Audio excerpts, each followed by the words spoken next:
na enmunyam no odo e wo soro yie pa okay ti ye bona baso se oda so kura Ghana mu oda so kura Ghana mu kakra no wo so mo man no senka ayiwe de nka mfa no but enam se school for dana koma so na Ghana man dana koma so nti school for ye bibi no moto motapre no no de enmunyam akọ ni nyina ye Ghana okay ye ntia Ghana ye ya na post ntia na ebe nye post all right Ghana ye ntia nti enano pay so am say ye national executive committee meeting party office the regions ni nyina ba okay yen so be kwa akojoin ni okay adwendwene your party yeah wish him well enye omampani dada Ntaman Mahama position and enye this position and say enye obi a position the fact they say Ghana pre-secondary school away constitution mu se umpio our constitution mu se mre bi duro so a say ye school no free e man kwala bi atum ye den eko okay nti se umpio secondary school there and art school there aben bi obebe bia ntumi nyimfrim eno nti ana wo hwe mampani jeje Rollins by or the F cube by so ka F cube free compulsory universal basic education yeah said the beya omo basic school no enu 2015 na kwala bia okọ basic school bia na okọ school ni free okay na ya progress no e de ko secondary school ni tertiary okay enu nti president Kufuor so by ono so ebe na from there okay ama basic school no or the capitation bi by I said the beya basic school no ene me bi wo ho anu mututu school fees wo hu no a ibe yi ye frim na ban ni diska kwa akoye dai akoso omo asene nti aban president Kufuor introduce capitation near de ema school for omo basic school a omo ntua school fees ndc aban enso baaye no hu se da bi yenso esi mu kana ni progress no yen tutumrika no nti no hwa secondary schools no na day for ho okay ana borders for ho no say said the be ya nkofo bebre wo be hen ha o mo no betumi akọ school nti no mo ko day school no yemfa o mo day no akatua no on the patch no to do ye day bia no ko school no ko free was starting in 2015 2016 okay ana sa day no fee no say 10 cedis ya ni akwa akote free board omo mo border omo ye borders no ni akwa akote free nti se nka betua 10 cedis wo border ni ate 1 cedi na ye dey free na ka 9 cedis 90 pesos sort as yes okay nti se 10 cedis na dem obi edem obi a but 10 cedis ni cover we dey no na cover we dey no san cover dey no and cover we dey ni we a na borders no so no ya test 10 cedis na 1 cedi no so from dey na balance na aka no ye dey wo atua okay oye say wie ye no and was started say infrastructure and so hunya because obetua akwala na school fees ama no akwala be kono watiduase mfaso be na wo so sakwala na betena duase de mfaso e wo so a enye papa ene se nkwala no obetumi ayedai wo betumi achese no enu nti no yempe edan enkwala na be kwa kosua ade wo na ndisi aban adondaman mama eda no started say wo sisi dan etwa Ghana ho nyina ahia enti baby na secondary schools ni bi wo dada no wo sisi 6 classroom blocks ebi 12 classroom blocks otu nani a obekọ nkro bebre na nananom hemfofo nso kata say ye ni secondary school ha ye mani wi a o muntumi nto aso wasi da bi ene mesisi secondary schools nso etwa Ghana ho ahia baby bi etese me de bi ko ebe ye bia no district bi organ ha bia no me de bi ko ebe ye was started yes it was started 123 across the country okay ye wie bi enum before so be start we no teacher for be complaining ha say nkofo jai teacher adwuma so nu sa ha say nkofo say me dem teacher adwuma me jai me ni nua ko university e ba ye no ono wo kira de ono so ni nua ba ko ne adwuma wo ha ne pay na wo je ne so tina me nkofo bebre na teacher adwuma no no mani enye ho no introduce bibi say retention premium Unum sa retention premium no ye sika ye de ka a teacher for ketua ho said the beya omo ani be kadwuma no ho no maka mu retention you are retaining them in the classroom. Okay. Na 10% of their gross salary and aban ye that's so ho ne nyina a teacher ni bi o kira de bia obeju pay slip no na wo so. Okay. Education enye one aspect pe so obi tuan kwala school fees ama no awie o.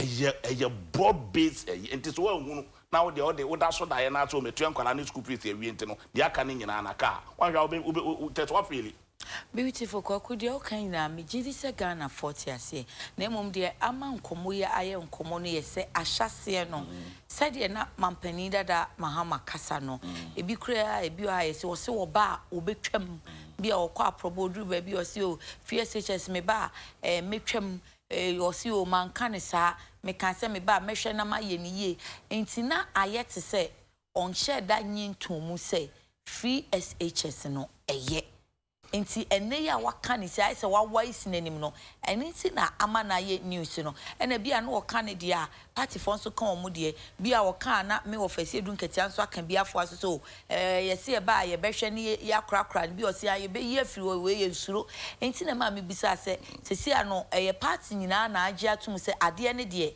ye enti ye nso ye ba ye beto aso anano Mr. Obi a was started free Obi no was started free secondary school no any progressive o sisi adan o tua day for school fees ma omo e be ye den wakwa akogina ba bia akwa kase free secondary school na bra constitution no so ma ye kwan aban bia no obi tua twene those times no kwa probo a uti asemu a aban e kan ye ne say free secondary school challenges wom na nkatata nketo ye bo atene ye ne nkakra wa nyina ba bia anka se free secondary school ne wa admit the free secondary school no or constitution no say ese ye but yenye ne nkakra ye fiti prekopem po yese okay eno na de challenges e ba ne nkwala no be ko school mu na omunya ba bi nsu ade omo be ko na teacher fo bo ofu omo be ko na headmasters en so kasa o kai se enje kwa agbenu ono na ye na grad president satuma na kabonu yeah satuma na omu yi headmasters na di no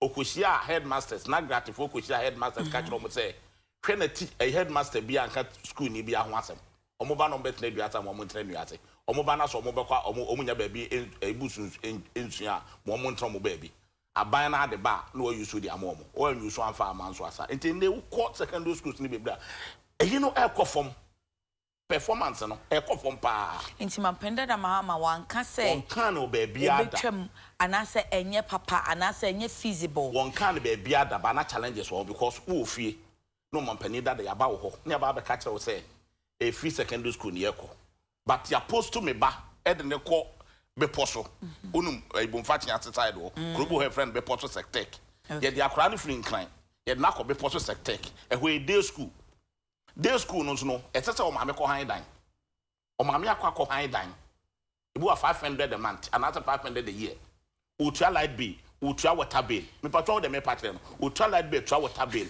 utua light bill wie ye no akra keto a 14 years 16 years na dura nwumra teacher ni bi anhwe ne so akra ne na mabonten e de ne bisi oba ana ade ne kosa ate bia we mu a ana ya be ka kire wo former president say challenges to say wo headmasters isu a teacher fu so a e de ade na abe oh de me patre no enti e hawa na parents ni kom okay parents concern ana no work at challenges we ya aba ya pray ya ho saade ya ho akwakwjem ono ba obeye ne yie enti yemfa ne sese aban mu nkrofo na antenase a ensemtwofo no so antenase na because they say ne krate headline no or say he backtracks let's just say I say wasesa na no MPP for papers bibie no John Daman mama e ka e be yo mo fe MPP papers and MPP papers and so there your tower o sakura no anaye ne dey no enti MPP papers ba by mo free SHS no mo be maintain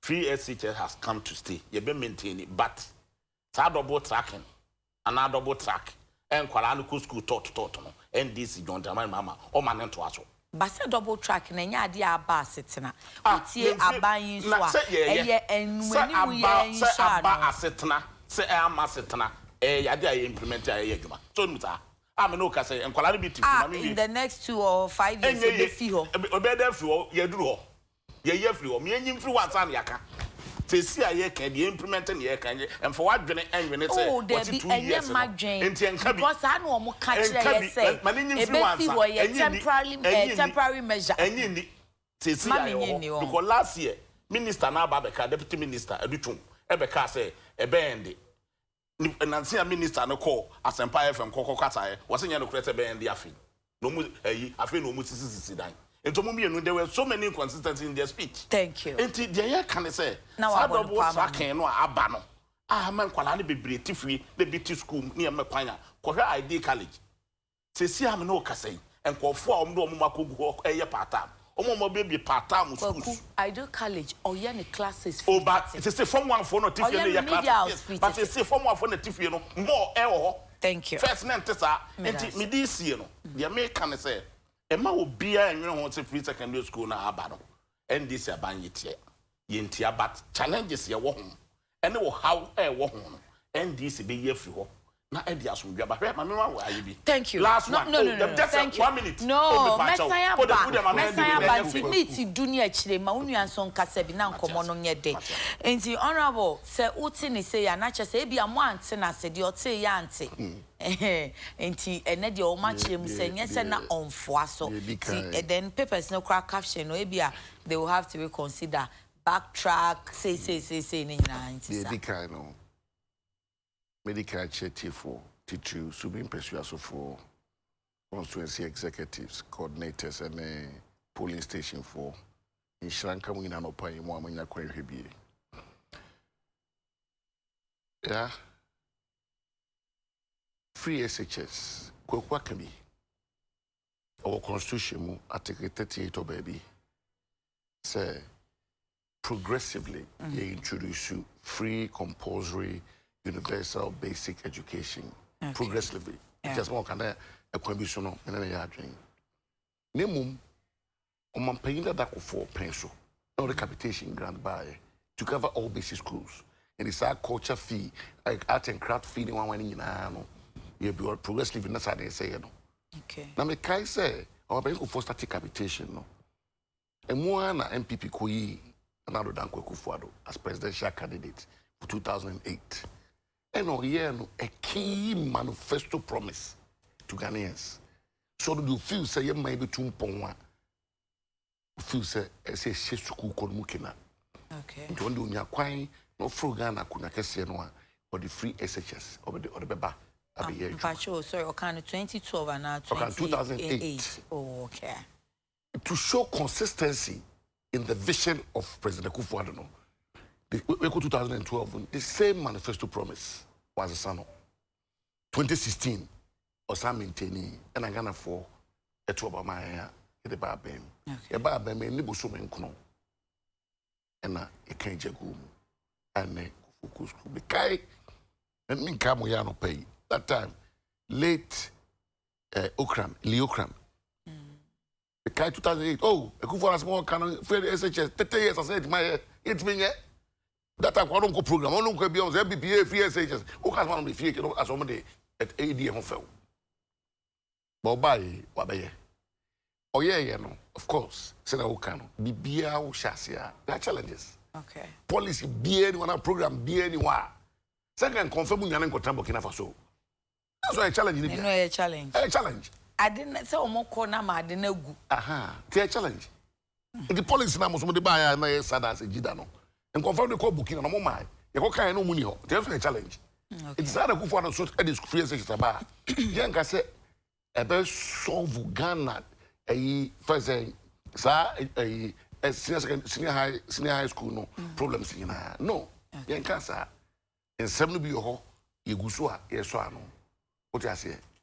But say we offer me but a train track as a multi-track. Double track. Whatever go for friend. Shift. Me because go na shift. Me name say wo obeto e dia. Me because go na shift to Kumasi. Shift da na shift ke mo Ghana. Me enche. Kwame be free ho. Oh. Kwame Nkrumah e buy no. O start shift. to bridge the gap in the education sector. No, we start a shift. Ko Ghana for ye ugum. The was no. It been quite a party been quite ebony. President Kufuor by ya or start a model track at the can once a me a member of the Education Committee in Parliament. You secure $1.5 billion to meet up the infrastructure challenges in the education sector. Loan, grant? Of course. Ebusia say bi achede etimi ba say shefi matana we say apemfo ade no we say initially na efi yenya ayi efi Netherlands for 1.5 billion in mood. Okay. Enti kakra no ye schools no bi what you say ye infrastructure bi omu hia ye bi me no kasa me nkwa me constituency e be ye MP no 4 schools are missing 4 what you say 4 Miss Obi e bokwa den kwa no common fund na ana de monya ya 1.5 yes of course get fund me makojeba yes because me nyini schools e wo sumi no eno ana wo me say bibia be kan ho what you say but in cross wo so no mo do so enti sa eyi na wo ka no sa motor that double track there all can eno kre but a stop gap measure what you say temporary. Then it looks as if some money or money now more can't send back. But now come here and say, Monty or Massey, for the moon pay a fee. A yen kaya time one.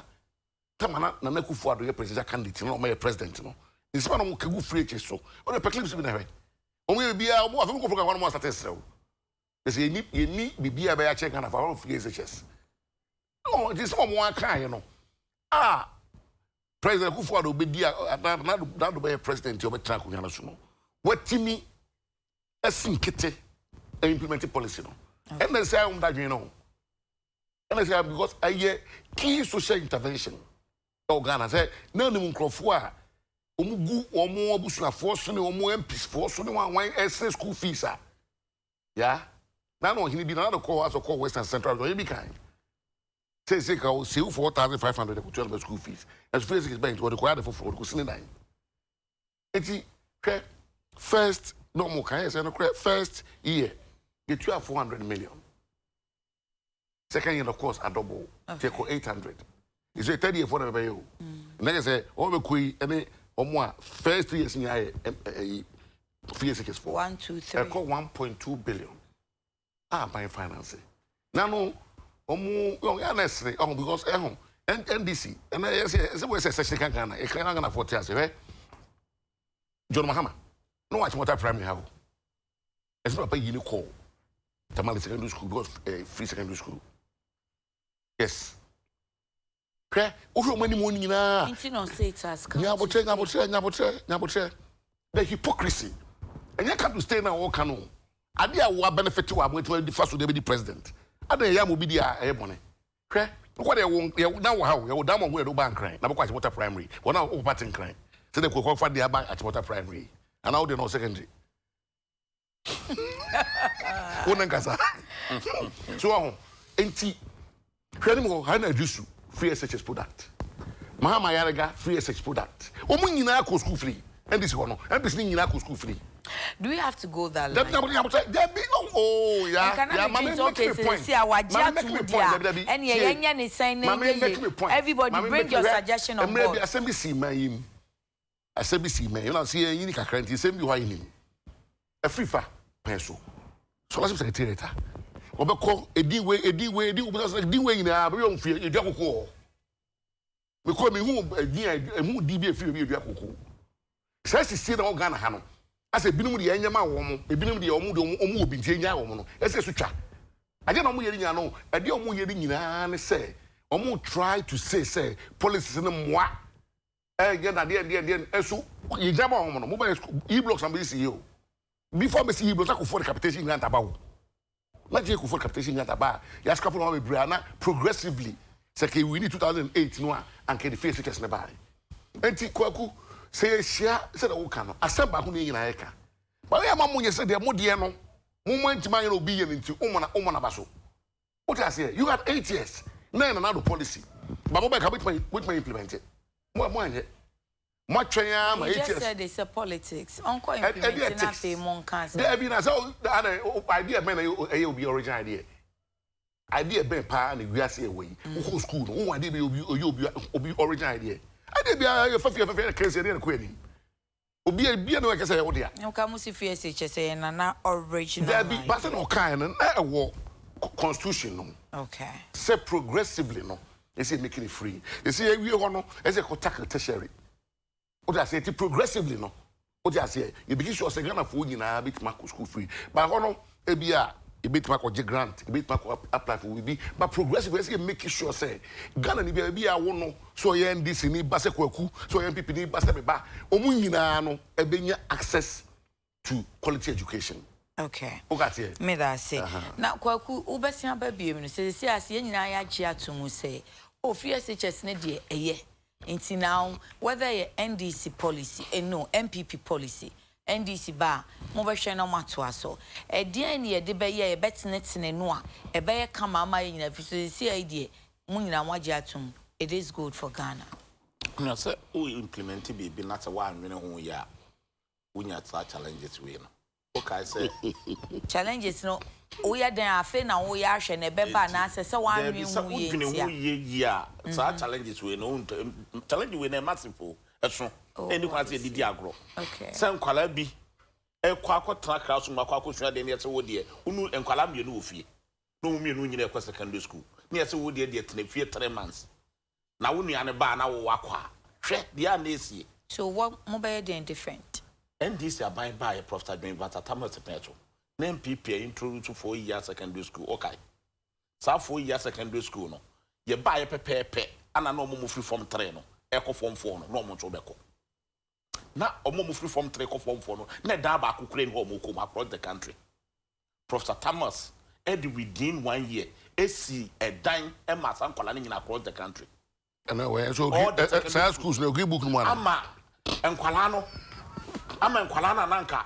Omo betune fi omo nya ba bi nkonkosu ade no Professor Thomas ejis anya mani nyina afiri ho okwa record no eda ho sa number no edo to sine ne number na MPP4 e kan wa yes they were about having a challenge of accommodation they were about 123,000 and I'm say sir and can you nya we hu child because what ka say sa number no na edo so change na di number no e kosoro. Say every year beyond. But just as a number or year that time, yes, but still every year be a won't call a boom. It's a number changing. Send any per 200 and quarter. It's not every 200. Well, when I small can I say, and you know, correct. Say that time, then quite a dose of Shandy. But I said, about 3 years. Since I test about 3 years. And it's hard, a yin and a dash rono, 1,000 for your better. And so you to me ye ning everywhere across the country about Colombia and Tenerife. And today a preventable and come this idea we be bano. Mobile 1 year and come to die. O Cotadre. And you know master yes. What's in the way do it? Because recently I'm saying about papers name so much. And then no crack. So what's in Nana be collating Musiadia. MPP by female independent. Chedem die by copy. MPP has started see. I had this school for one. Okay. A video. And Romoka ye and ye see, say one aboka say, Yakwa grant, Yakwa loan, 1.5 billion, ye the Babet is die, 2.5 years after Nakwa Babet is die. It's kind of last year. Until last year, Nadia and the Sanka, Ufia and Awusia, Bananka won't see me. Oh, the schools now want to see now. We are schools now want to see our way. Ufia and Clear Usia, Cabana way and Quasi. Now what Ghana probe na? Oh, now omunchire bibi. Enkwala wo ma wiem enkwala ni tim. Okay. Obi buy e de 1 year to see dan 6 classroom blocks eyi esi dan ho to see dormitories enkwala no kokotrem. Afi ba ho. Wa benfem yenu ne fani. Wa nwene sa ne ma we nyina ho. Ne ye kan wo se enkwala no konkotre fie. Enkwala no kokotre fie to no mo awfu otu a wo se anya hwe ye to school fees ma free. Enti de okotua ni school fees ma ne free no. A wo no wo ko ya wanya dan anem. O ma mya ko han dan ama no a e dan na wo tua ho ka na so se school fees na no e wo tua ama no. Now I end the day. You never answered my question. But your question there na busa. The mobile there na mobile any differently. There na mo de be ka ho ama sa challenge na fio na SHS. San kwala na ti fie no. a bit tiffin because school near be year free ho. E be sisi dan mo. Timo problem I double tracking. Enkoye, nkola no bebre abrabot say. Eno ape. Anna e kwan a yemfa so ntie ni hwe teacherfo. Me teacherfo no ku school mu a no mo wura ho. Okay. Thank you. For you. Me da say. I want to say Sabani is education. Enti ye nyina 3 minutes more su ane e ban yes hwe ni ye nyina ye boa na de. Okay, in that case you for 7 minutes and so precon teachers some obey strike adan GS ni SIC ti wo mo insurance bi o mo se o mo nye what do you say on oh menya entimu ye kese the reason tia e bia almost o mo be call demonstration as on be call strike. Okay, so say e na no pay you reading no paper mu say ye to mo insurance bi all this I won't say o ma kan sa it's been like a year or so abeduma ni bi to insurance but said additional burdens are brand no dia that is our burden na dey brand no na bi onya to fa so dia yet insurance e wo see to mo senate eno you different and ye to mo tax eno you different and sign the side insurance and so as aba insurance as what I say bia wo yare and na say bibia to teacher ni bia ye te wo mo e dey health insurance mo no so mo yi no omo pension na as pension contributors ye 2% e dey health insurance card ma wo. Okay, it is you attend the pension contribution 2% e dey aye card ya manual why the essence so say insurance ya man because any part or qualify to or kutu any health insurance facility ya man card man dey hospital free if it's what an assault. Okay, it's the insurance be mu here ne ba or the ba so kwa ya be man health insurance card because we no ne ba need depend on ne ba. What about that baby so obeje o senate there but say bia life insurance and I say bia by emergency bia eja bia because it's not necessary here. Oh sir here enya ma ti say a teacher for na no ya burden wo mododo o maketua ne so mo di hwe obi ye ochiman ewo institution bi sebi ma no se som na so ska wogie no onko even university da o ba obi awie university awie ne masters chira de secondary school wo cha sa ochiman no pay no mo miensa teacher ni nya bi obi kuta ne masters so na me pa chire no enti the rate at which teacher Juma so kuta teacher Juma so kuta pay eja onya ni who safeguard wo ho onya ni who safeguard wo ho da chance I don't teacher for one safeguard I don't even start politicians I don't even start ministers say insurance am o eni packet to no omu suo no da bia na the bed na akoto omo so e be so omu obi ma obi nka bi ma omu nti I don't even start CEO for so I don't even start DC for so nyen ka say insurance am o na da bia teacher ni na ketua ni so na wo su o twin fa ne banko school papa no ono na wo say bed no e dey abone no my say you say twa part time obekwa teacher for first na ka English maths and science ya na hot cake unya kakra bo so me na ade aka ho ene yesi anya part time enti say teacher for no mama ko su ade no no ma ba no omu e wo ho no a won twin fa ne banko school na ketua so ne die no o sa be bed o sa be bed no say o mra metu insurance una ba be kire ne do fa ne tikanye una wo ba be kire teacher ni say o fa ne tikanye tambia no yesisi ahiafo dodo efikafo ni sisi ahiafo too much if so you be man nka be mu omo and the leadership no so na dasoro no ye compromise wo omo nti no e ba na ya shame group ma wo omo nti no omo so ntumi nkasa omo be dwa wo won say ya she obi envelope so omo start so omo di kan kwa ba mu first omo start enya sa na esi so omo di kan kwa ba mu first omo start fight na eto omo fight ma wo omo nkofo no omo nkonko fight ma omo e be say bia okoye no ya man pay dem nye say bia you so akọ meeting ya kwa kwesi omo stakeholders meeting it's a how the pack no so stakeholders meeting pay dem na e de be mo omo ni alawat de be mo omo no obai na afoma no ye header na pay dem ne ya ne kakraka say de be ya ntumi nkata na e formfo no usu wonya duane ni ukbeko teacher fo a NDC person e bo omo toto cars nyina omo pack cars ni nyina asifie because ntumi ntofo Kwaku could it be say AB insurance in Kaya depa? Sikana mu would ye shot. Now so 10 CDC Kwaku ahia. But be I say ya ball mama ni oh no credit won't see a insurance company but ye be my teacher Nina, na teacher Nina don't know that tell me a private teacher Nina private sector right. Teacher Nina right. Next will be never fight a man. Okay. Onu do ni right to be on work school. We a trabiano. Who feels on winning the right? Thank you. I no obi never be decide man. One crown the unit arguing we want to buy. Now before so this our policy be say bebano. Says one no muchia. We stakeholders meeting. Now nim penny for each and teacher for nan cats and majority of them. No much church or margin. Na gratiful. Omonte sa teachers contribution say o ma me wu na papa wu a na edi bia ma. Sa na gratiful to wo. Eti dey biem na esi. Na atifo so te. Omo tifuru omo pay mu say omo welfare fund bi. As a welfare fund no. O pay you ba na say o ma me na wa ya. Omo ba be so wasene. Enti dey biem na yes ateto omo ti kata. Omo science CC hostels ni a teacher ni a utimi koda wo free but o konso omo ma o na ho 2% da ho ya o si o me beren tu nya ba bi ya na you card na kire nya sa udi kan ka so teacher ni o so why ma oh teachers don't suffer enti sa na teacher for nurse for omo bre papa okay so the same group. Okay.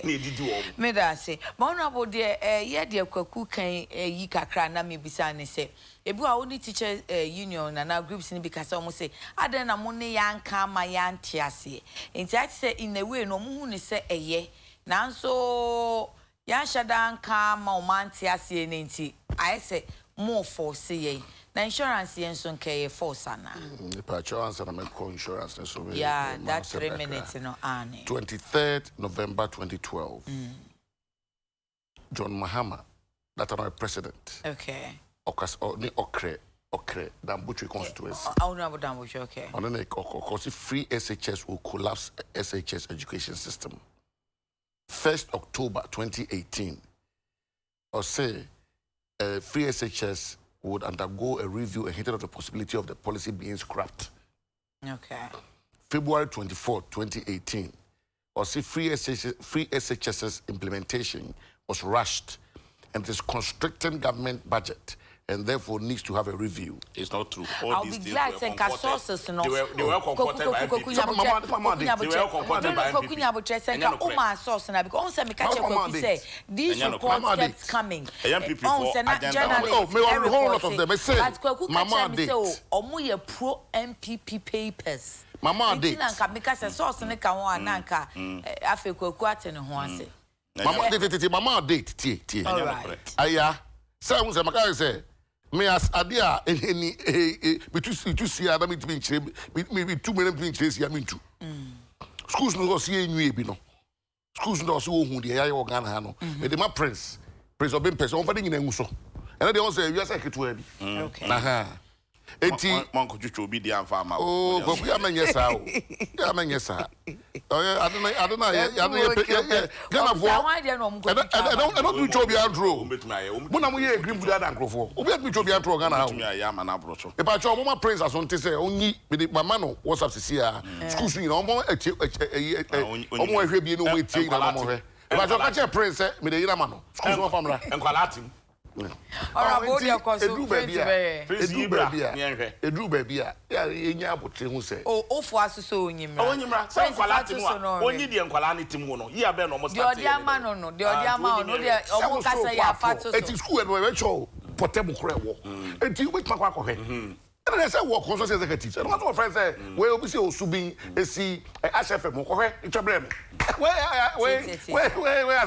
and they WhatsApp aba get it church letter now church telegram one letter obi ja obi church bro say ah say be boa na me nyini say consultation and consult yeah sometimes insurance me nyini dia to aro bia na be yura o konsa I mean this course na bia ntiase anya adwuma ana bia CP yeah what you say na bia man so hu say we wan say insurance say claim insurance da insurance on faso do visit that be me trace card na be me trace card na da obenya asem na wo claim na bo say eh But where your policy be no more yamon because if it's health, to say the cocoa more yes net contributors into a mutual for health for that so health or more sorted. If it is car and your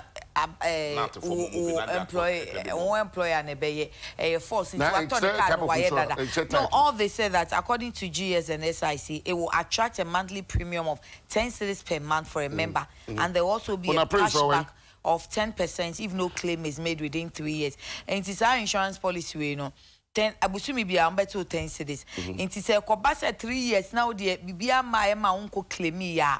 And ye na say 3 years time no mama 10% of contributions now why you know. Tell them say a kind of insurance because Ghana high insurance policy bia or more you know specific ejadie enso die konhia we dey mean try we dey say Thomas Akwana say ya to po we to don't worry 2 minutes prince here ho adwuma e better farm anyway me feel say ebia education sector paying for atnase and my advice the minister say a certain insurance policy be say my teachers no mandatory education in atime ebia concerns and our claims be akokoso in the past how does it imagine one go for here but there's a question na kwakuna teacher me with my boy kakra I don't think say about it is about omo ho a chenti he may no you know we are porters we are the chair we are porters this time this card will kill me we are the chair you jade be over porters you it me feel say kwakwa just with my boy say I mean onimu fa na onimu force home na dey new home the type of insurance be a buy person mandatory somewhere. I'm sure say obviously there's a concern or bibi o wa by this yamfa ma emwa o dey say by beginning na dey ask ketua dey as a two twin ohinu obi etua ska ompe enso da bi etua because e be say with my boy kakra oh me sir insurance really dem me head and team we ba me nim say teacher for no omo was insurance packages ni bebre na gratis for obi ama na atefo nso obi omo sa welfare packages omo de ma omo members omo ami ana o papa na o ba efrimu a ansa na even kura no GS kura nso esa te omo sa say ye to omo tax ansa na sa to omo insurance net contribution enti ni nyina na ya de a wo hwe omo pay slip so honorable insurance kokuni nyina mu kura insurance force ana o ya de ama me okay would ye nkeye but misi mintimi esese chinchin a ote on mass ana are say no bayero say omo ene ye teacher for no concern ni say yempe ye ntimi but adenem say your mass ene ye tell at source patcho say photo number oh ye goal for the bank cry by the bank cry no took away this year it's hard that we are it's we we say best 2 years in the years ana you we yeah we there e wo here Aquinas that way Laboni hwe ho that way Ivan and no prior that day we there almost storm constituency not die it from say boy we see here vapo from not die okay yentu aso esi oh yeah me enye sa o let's Ghana for him now die for so how die for so him my enye sa wo su go mu so yeah me enye sa so now sa na fi ho there be fi ho yes can one sem ana tracking e koto no and don't see we are na tracking that's a process it be sitting here dako everybody ready be chere we but what clarify makwaku say for penny SHS East region yeah for consul secretary no go chamro we mpo okay no so hu we dey chere no okay you say do WhatsApp ya be all right now teachers in Gambaga no so constituency is one program we photoshop well good campaign mbabro Now we open our Sunday abroad. They say at a fabra. We could know we need. They say we want to know. Kwaku, my me na me request here. So obi na send their mana e wo ho anani ofo ni. Let's say me deputy minister for education. Adanse nti. Me want for of the abrem na me dey am. Me see that doesn't exist. Ghana for you na. Doubt no what you exist. O pa say your phone na be. It doesn't exist. And the still run this about it here no what you got there because mo be mo see me here. Mo complete ba kokra. E bo MP be common fan. And why? Me say when you get fund project. But what do we need? As I said, I need you. Say you get fund project. I get fund.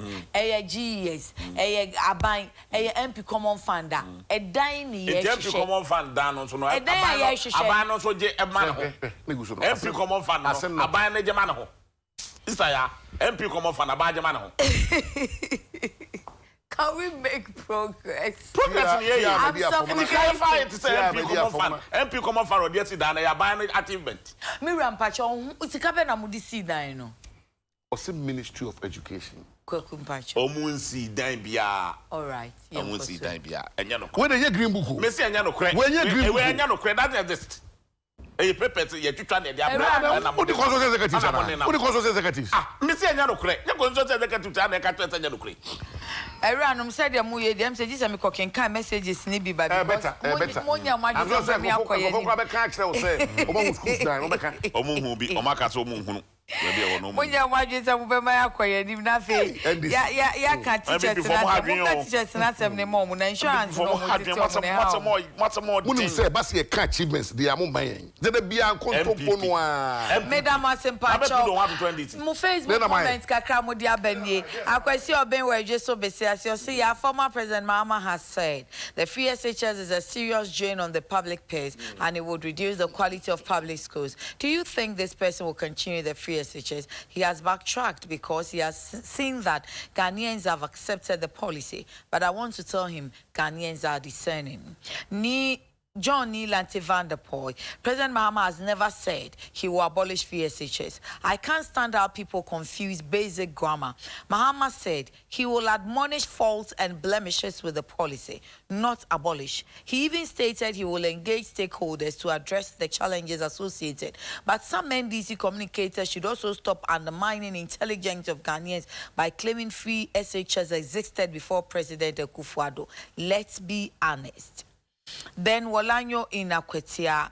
The NDC as a party is vanishing slowly. So by the time the visionary and the competent leader Akufo-Addo will beat John Mahama over 2 million votes, then they will become extinct. John Mahama thinks Ghanaians have forgotten how he used oil money to buy a confirm. After that, they flew to Burkina Faso. Free education is on course, forever to stay, backwards never. Dirio Ricardo King Kaka says, please, I'm enjoying your program. Let me talk about the free SHS issue. Madam, NDC are too hypocrite. The NDCs are too hypocrite. And they don't know anything about how to achieve a better and comfortability of the life of the people. Oh, I have one brother and 2 sisters who are in SHS now. But if it's not... But for the free SHS, you want to say, but for the free SHS program, my parents would have let one person go to school. Richmond, the Japan, Brakofi. So the Facebook name is Richmond, the Japan. In Ghana, only one group doesn't understand free SHS, due for NDC. So Ghanaians still have faith in these people, is a question he's asking. Antonio Ben Ablade, Fiekuma Zongo Takrade, Obaya, let this go into the NPP communicators that John Mahama and NDC never said they will cancel free SHS in any way. But the badly implemented free SHS is what NDC speaks against. So Nanado and his NPP government should stop that propaganda and better keep quiet and check their corrupt officials of the PDS scandal. Eva Kanko says, good morning, madam. I think this time Ghanaians should stop voting for these 2 parties because we are fed up with their lies all day. And he says greetings to his friend. Berimo say to from Utum for the convener of Crossfire Ghana. Mahama started the current form of free SHS in progressive. NDC built classrooms to accommodate the increase in the number of students. If the NDC is implementing it, the double track will not happen because the NDC should have built classrooms which the current government is refusing. Or okay, says the NDC has actually built. The NDC has built classrooms which the current government is refusing to use. Progressive is a means of testing free SHS. It doesn't mean ewa intieswati. Bernard Ayensu says free SHS is not enough. Nana should fund or give funds for graduates from agriculture college to start something tangible. Okay. Jake KB Aqua says so NPP will always boost free SHS and nothing else. Okay, you want to say they will boast with free SHS. They will always boast with free SHS and nothing else. And they talk too much. Elijah Belta Bosompem, yeah, good morning. Why do you allow Kwekubuahin to lie to the public? It's not true they did anything. Please, oh, please, my money at First Life Savings and Loan. But I'm just a moderator. Nana Lawson says the NDC party will not win power because if Nanado did not do anything for Ghana, free SHS, the Ghanaians have opted for it. And also power, so that we can make progress here. Now, Moma Yenshe, President said greedy criminals are sabotaging his government, so he's giving the directive that police should deal with them ruthlessly with smugglers of fertilizer. Now, Simbisani say, enti omo ye no ana posisi omo nti e fi se first e buna afo ho no ebi beto dwa saa wo ho anu wate wo ha no wate ha nti posisi omo hu ana omo nti Mira let me say kwa baby ono o start and ono start na msan ko nti maba wo ho no I think it's a concern. Okay. A concern fertilizer smuggling if free here call in neighboring countries, Ivory Coast, Burkina Faso, I buy crab fertilizer, and I make fertilizer so they make crab for. Now, I copy either Burkina Faso and Ivory Coast to go there maintain it so much. Now, I will watch it. That the president and the next form say, why bet you be a put what you be? I'm going to them last year because about as a Ghana crab for no. And almost the war. But I say, yes, so you do baby policies are by especially in the agri sector. Wearing for food and jobs, wearing for planting for food and jobs. Planting for food and jobs, and then wearing for export. Export, oh, okay. That police winging high police are SETME a share, you create 7 months, you create your mukina. Okay. And it is a fertilizer number boy, create for them with almost yield na kosro. Na pamoefo bi ewo na afako na ebiso akoton adikakra to so to the detriment of the Ghanaian farmer there na say enye asem papa nti as my president I think say when you asem a eze ekwetu ekwagina etu agina say ekwagina say na yeboa e asem a affect every Ghanaian farmer. Exactly my question. The president and kakra ade your mine dia obehwa anso ni atwon not to be sold. Ade your mine dia ofa wawia na enti posifon ya omonti because bunafo baby kwambafu bomu and sometimes empenifo bi na wachi na ade na gudam ye de agya nipa no asem epie Metro TV ya say but be similar. Okay. And America say bibia by the suaban because you were executive presidency. Okay. So executive presidency the best you mampani say America say on na bank say for mo aban no. Okay. Most I can't buy na I'm say so on the fro or start already kind of minister not the whole year president. All right. Because that is why be a start agriculture minister. So on the hustle. Okay. We are the whole year president. Okay. But you should focus say beneath the executive system no. The individuals, Ghanaians like us, I will be one political affiliation. What I say? If you another fear is nipa no me touch na powers that be evening. As an American, okay. Ube musuya na nye party ni power no kwa nipa o. But aye cartel. What I say? Impefo bi na akwa apam. What I say bi a posifo, e bi a customs for, e bi a we no makwa apam. Na no bi kan be kuma taxi nyina no, go taxi kuma nyina posifo dia. Any moto. Any moto. Enye ni na dodo na. Na no obi ka che mo say kuma say taxis any motos you know do na pussy for ya na e ma be ni chichire enti sabi o de ko bo amertuale etuo no no te sa moto so yen na te police moto no te so e di enchi de bakro e sabi wa wote a ya na hu bi ada asem na ifa o de ase but te sa pussy for munyai enye menyi so pussy for nkwa me say do do no mo dia DC bi ohonom ye the fertilizer na ba and I said district officer shall agree so mostly ya na DC is any ministers the fertilizer na ba egudemu onkrofo na ehwe so afi ye kwosesa ade ni ho obehwa wo se ye kwachi obi na oboa ma police investigation ye kwofre na minister be place is just a call it's just a call ntia basa police for na afi o ma chemfinfin obey ni don so na adwumenti enti police don't talk say omo se omo be kasa enke be but sometimes omo kasa ho because everyone me can say me say ye bo police ni two sisi a o chan the same time omo chi ni pakro 24 hours omo chi ni pakro okay I check 24 hours omo chi ni pakro the other na say e mo obi fro to dia police won ti je na say police station tem wana and I say the public say mo tem no mu nyoma na what does it? What police there? You must a question was here. Yes, a question here because me want the contia. Ya bo ameswale tu. Be se bosumi si o sa fini o ye hu ni pakro. Na mum na no ye kokko police ni o sremu de. Oba no. Ya chi ni pakro. So ho. Enti police for na police for na mo jai yan na mu na say. What does it?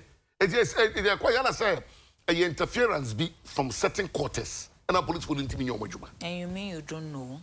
Oh, say interference and they were say a gun of way. Say TV song come and a year, but not necessarily say wise no cry. Not necessarily say politicians.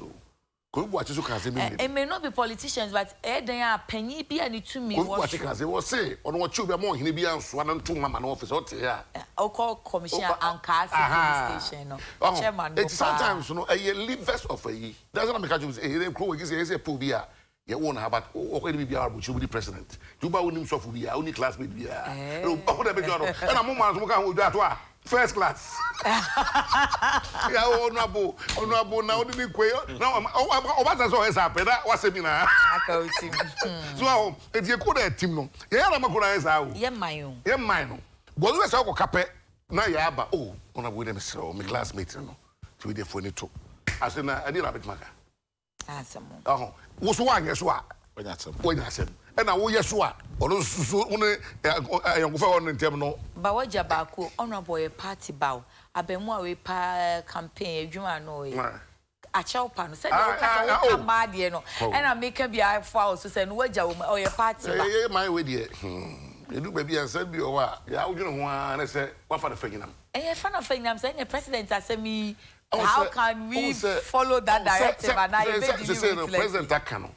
Who said, any woman. To make Gigia, Chichi Pedibia, a chair and I. I'm Rachel Topper. Well, Bramway, that's the way you can say. Because a idea a way home. President Becca, but says here, but any more can crana. Police a bit to me a dear chili. Obini na asem said the honorable can suppose is one chiwana fee no few cause information when the fact na gune he fertilizer ebunu die ya no onom hwehwa no omu hui ene emia akai upa mo ye wie ni so obefre wo akire ya asem ne die no crew ena we na kofa na we na di koma we na mekochi we but mo wan ye frem se menjai. Let's have a transfer. Yeah, but transfer. I am a recipe. Sister was this man, Chiawa man over on the Bayaka, a friend. Where the cook man, Nsroma. I know here, Mammy, 2 seconds. Wana. Minini free. Mucho. 2 seconds. Only a free cake. Starving on me that. 2 seconds. If I don't know or say, Bonsu, I'm one. Obi. Birthday, I feel no akai. Happy birthday. I feel no akai. Better late than never. No, Kofi go Dubai. Say me can change your happy birthday. So why? I mean, Kofi go Dubai. I want my review. I said, "Me the president." Okay, so honorable Obi Amwa, yenti anu fio. Oba ba kwe friend Kofi go. Was so my happy birthday na Prince Obi Mpen so enti QA UTV nyina your my happy birthday. Kwa South MP, former sports minister. The Donyeko, Equiapem South. Thank you. We're the minister for local government. Okay. Deputy Minister is your senior. Or senior deputy minister. Say senior minister, no senior deputy minister. Oh, I see. Deputy matching. Oh, sir. You're telling me. Before person, no deputy. No deputy. Okay. Into one obi our Oman transport get fine na mama. Eh. Into one do that food na you. I don't pay the black food. You give me transport get fine. No, my team. We say team and someone. Kwakwe, emese papa ni birthday. Me ehwehwe fertilizer na one deputy a what na ho 8 years a what abet na all time 4 years bi. Ebi kwa no asen ato aso. 16 years. 8 years. 16 deputy. Yeah, doso. Obi kura nya bi ni. Ba so mo ko the year enti. Mo ko next year ya. Ende minimu. Me na me ka kire o. To aso. Me de minim. Fertilizer. Sister, na ba no to be there. It to be pa. A whole deputy communications officer now. No, was in the voter register. Debbie, the voter register. That's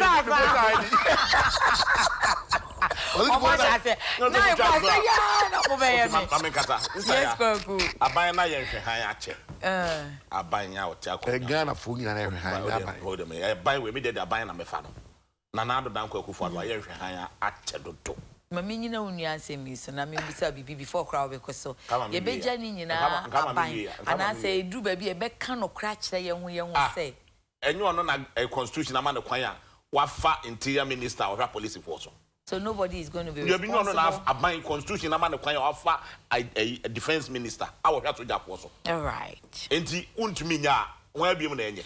Okay. Obey won change IGP. Emfa no na IGP mai. Don't mean I want to me and I want to problem in command. Our for acting or boy. Acting or the changes. On where civilian acting. So now can be 2 months no retirement into a civilian age. Uja, me I mean your child so me chiano. Unum do a day. Oh, cafe slice and I said, oh, Baba, dedication. Wow. Enti, the American say, a binary hand. Ni hwe han na wo hwe no ana edi sa anema we nyina ba se omo a na omo de premise fuel omo de premise fuel efi takrade eye free clan e ko takrade akoma ye nua ma eni enua no mema omo kopo e wo keep coast ni takrade no omo ko a ya load tanks na e ko no a e ko yira ya e bepem na ye hunu ba bia tanks de wo no ye hunu premise fuel. Oh, I see. Kwaku Mr. wa hwe han ache. Okay. Nti me ka wo beti ase. No, not can bear correction, but my kai say nay no. Nay be so. Aban ye hwe han ama premise fuel. Aye de community an me kopo e wo takra de ne ayi kekus. Na ja load we be daso. Na nkwa akuduru na ayira. Na bepem na aban chi obi aban ka ho hwe. Aban ne hwan. Akufo ado aban. Police ene ye wo masede. Na de bibia wo tie ka police. Akufo ado na aye. Ohene nya abotre. O da bia me mpato be kwata anga. O da sana wususu. Mapani be si afia akonya so wa bechi. Sana wususu. Enti na police onu o ka che police for say. Ti said ye kwa ku. So person wadwene no na me ka no ha de ne ma me nka wadwene. Oh, you know be dey aka ma me nka me de me fit say me de me say Akufo ado. So do otu office say Akufo ado jai. The wadwene no say dey tie wo no. Enti ma maintain. Enti da bia ntene me de me nam no. Eh, na kokuni amete ye dey. Da bi ba de wo tene me no enye ntene me beji atum. Enye wo ntene no. Me no nya sa me no ni sa. Ti Akufo ado nsi fom kwa cheche nkrofo. Enti jo mama na gwatamu eye tuo kwa na kata jo mama na aye. Satan na oni Ghana. Na ati abuchiri. Enti ya wo memu ha ana bibi e course bia aye jo mama.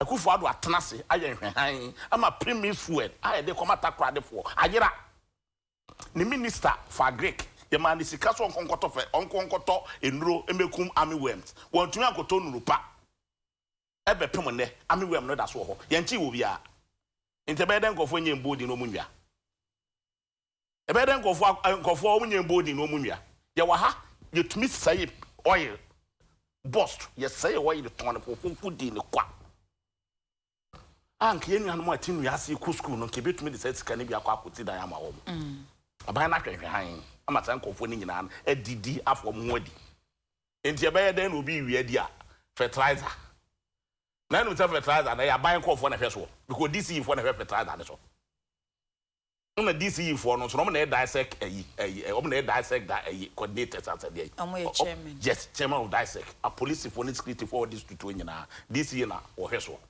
na DCE chef fertilizer so na fertilizer na yira wan na be kwa kwache no kanka no fi soro akufo ado soro ho no na descend akodan ana obiye biye skadie no aba we say the eti court one me hu bi da abaka said the 777 wo mu say have me kra ho ye di nsa bonkum ni nifa ana Ghana for obrai na Ghana for osu hwe Francis Esiam ne ho board chairman allege say ma me ni dream o within wo door so eso dodo ade chen ya obo mo yi Francis Esiam we dom tro letter ade chen ya ni yi board for no nyina adi ni ama Francis Esiam da tote ho you remember Ghana Export Promotion rent keke 5 billion na tade 300 million auditor general de buy yanchi wo bia edi obi ko wi afetada obi na police na enye police DC ya frɛ DC ya ma obi afato adi na DC ne sa da ayi a police fo nyina na district wo no na wo DC police ne no akwakoche no sister na boss to na yira aye no akufo ado mo bi kwache no eno te na dan anim o mo bi kwache no okay bra me da say enti eye kanka no firi soro ana aba fom no obi agu say the department ministry sikadie na dot nti te obi edi a wo nsuro because di aye nya ohwe nti nya ni sa na wo betumi wo tumi abetumi di aye ono wo tumi na kasa ana wonye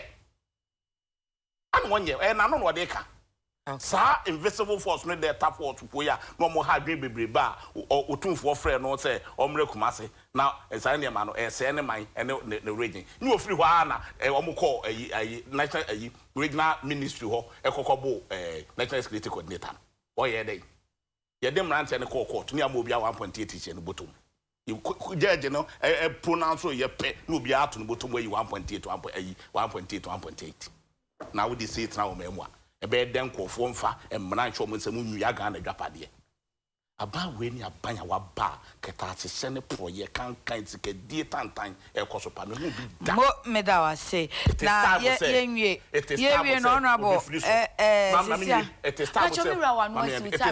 kufa do be fra kunya ne cho wa bra because 2020 we den obefri so amadonta man thank you minima de say oberibate kwakudie ya na say wa ribate so awofo na afa police and DNA no omate ase a wo be yeah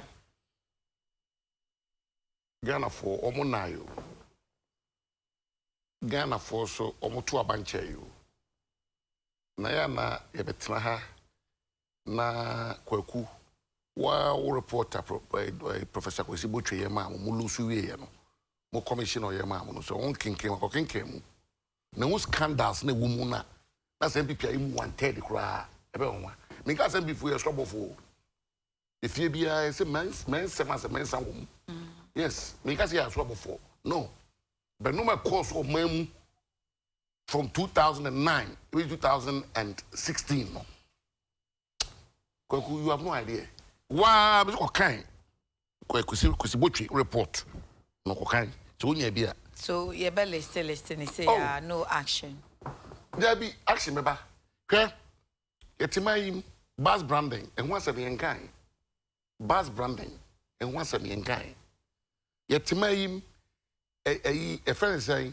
200 million scar itwama sada for and once of yenkan yetimai mo tete banking license ema ese da mo to confetti e wed nase mo Ghana how be a pesca we are not be bank mo personally see here chrono fita cost of banking sector you have no idea yen can e be more na e can obi a enye general oh me say some banks na yas obi ehun yes banks na yas no you the capital obi ehun Twenka say ebi mo so Ebi no, oh, sorry. But that's pas to tabe we. Ona aye. Pas to tabe we bunipa. So metia na okasa yo. Metia. No, anything that is acceptable. Who says so? You didn't let me interject you. Who says so? Otukuno.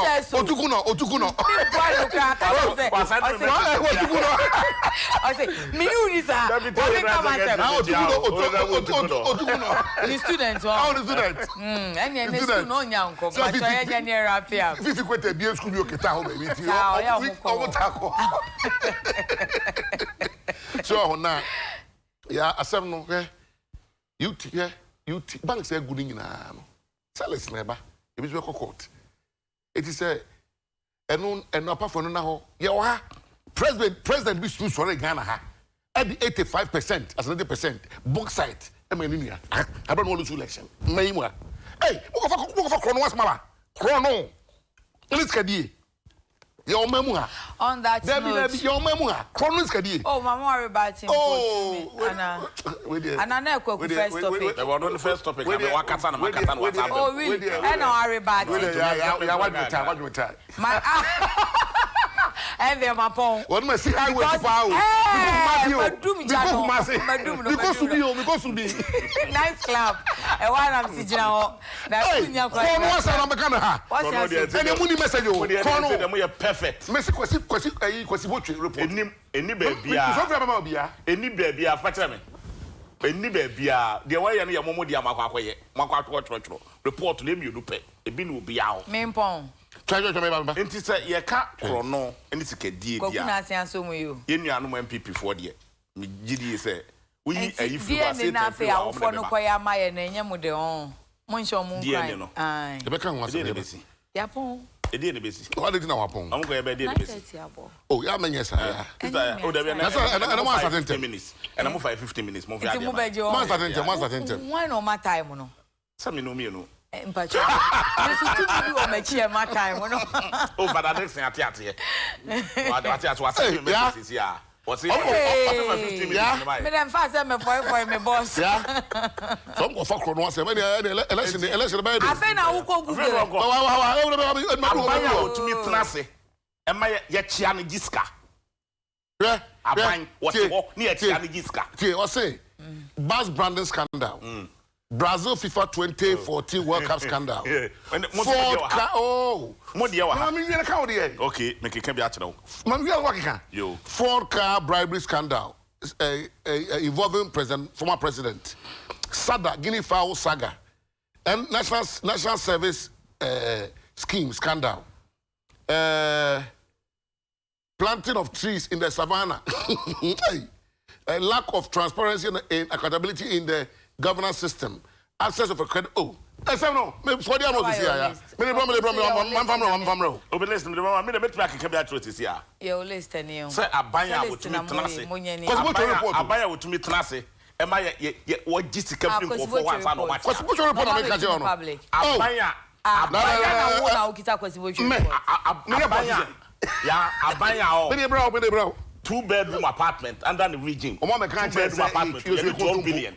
And praise the abaya up over vice president to me ko wi abetoma Ghana enya djuma up yento over to skin is on vice president aboman ko se kwesi bochu report no kinim e ono ane de MPP for dia woni bi MPP for dia o ma na aye a design ago de na me catch on authority causes of NDC's defeat in the 2016 elections, an alternate perspective to the Professor Kwesi Bochwe, but this is an alternate perspective by Kojo Hamaya Keglu. But this is an alternate perspective, not Kwesi. But it's what kind of one left to the Amano. It says that alternate perspective. Oh, when I say report to you, no one left to the Amano.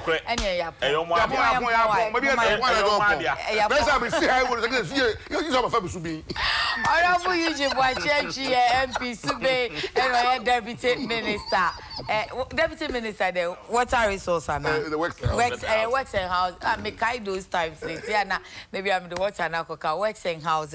And I feel Ora Kwekubwa, Deputy Communications Officer, Emma NDC Amanyuko no anope yedamwase. Ko ba market no. Omi nglu to match. Oh yeah, chance market baby start here. Yes, omunya nche. Oh yeah, bi anko. Oh we we ma mu organizers ni yi na no match. Dia ka no next week. Yeah. That but can say we are wo. Ewia no. Awa for dey adena ma me papa ku so fa dey bra. You obesra me. Obesra me so came me oba ho. O tim besra wo. Oba ho. Na no wa cha so isi. Afei, came me you say na kwa we so we gentleman. I don't can say me. What's that wa cha so isi.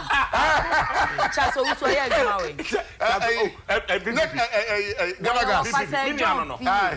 Why wa fa say John P. Oja. Enti ro ho cha. Oja. Se ko kwa cha so isi. Me cha o pemu na nkasa. Me cha wo fa say John. Wo fa na ho ye hu December ye ni. Princess me kan cho say no ni ka be ba ho. Adobe ya da mo na me da studio fix and so so fix it me massage ma me lash na fe me nails na pedicure ni manicure. Studio fix e wo E Plaza 2 e wo Jowlu Abronsan na Best Pension Trust wo mu na fe wonum 02029665553 and 024384671 oba pa no big child fix e wo wonsa wenim massage any baby J Essentials AY3 ewi quality one Brazilian Peruvian nyina Indian or ye bi fe kama say person onye kep ne fan send wa obey na dispatch e dia bro until you don't need to get up come ye page IG page Instagram no na ko choose choice wa na send in chat na fe on fa de open on send na we choose fe na dispatch e dia bro Instagram handle ni J_essentials now friend na 02436390053 02436390053 na afi Magbro collection so amami shoes fe ashe Magbro or Pick Farm o trabe di Pele Plaza na friend 0244211491 na makacho se mema shoes na Magbro collections will be ho pacho no pay me sorry no me koso ama his lordship justice upon high court judge ani papa efimo no me koso ama ni shedi na mama ni yako na makacho se meme day na oye eye no wo mampamhwe a eben oboase enti enye pokuase mampamhwe a eben oboase Ashanti region enti kona kuja justice upon our high court judge na on katane papa na ya odabo echi kama midin de yakonama ene wu pia di mempa ye ni se ebesi wiye ebesi nsanu adwuma yi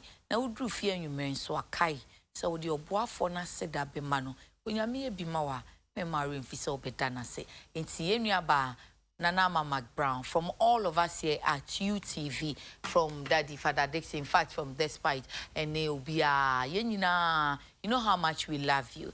And then Abaya Fefe magazine, and we are wishing you happy birthday. Kaiso bedenya miasi, wonyawayama unina, ama brim yakramu. Bye bye.